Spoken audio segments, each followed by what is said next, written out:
Hi friends, welcome back to my YouTube channel. So how are you all? Hope so all of you are well and fine and enjoying all of my videos.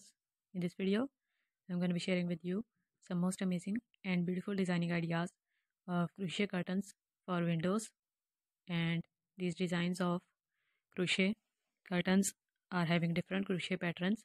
You will see patchwork designing ideas mostly in this video, which are made with different kinds of lace doilies patterns and costers patterns, and you will also see square patterns which are mostly granny square, modified granny square, Afghan square, flower patterns, solid granny square patterns, etc.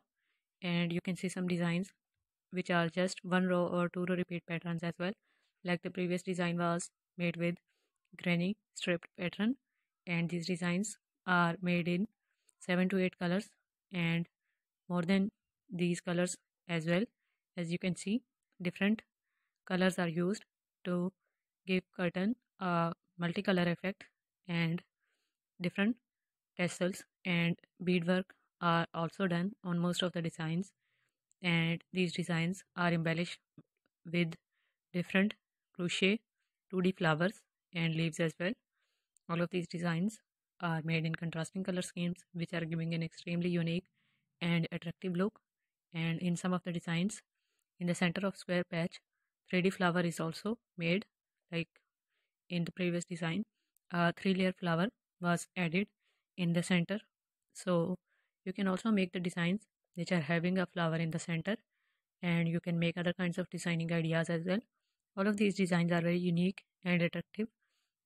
This one is made with lace pattern of crochet work, and this one is made with patchwork and having button for embellishment on the top as well. So you can try different kinds of ideas to make your own curtain dye bag, and you can make it by yourself at home if you know crochet work.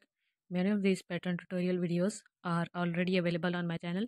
You can just make different patches, costers, flowers, and you can attach them together by different methods, like you can use slip stitch method to join granny square patterns together. You can use chain method, and you can use single crochet stitch method as well. So you can try any kind of idea to join them together which you are comfortable in working with and which is most quick for you. So just take a screenshot of the design which you like the most and you want to make, and make it by yourself at home. Give them a try and share your opinion in the comment box. Don't forget to subscribe. Give this video a big thumbs up as well. Thank you so much for watching this video. Take care of yourself and your family. Bye.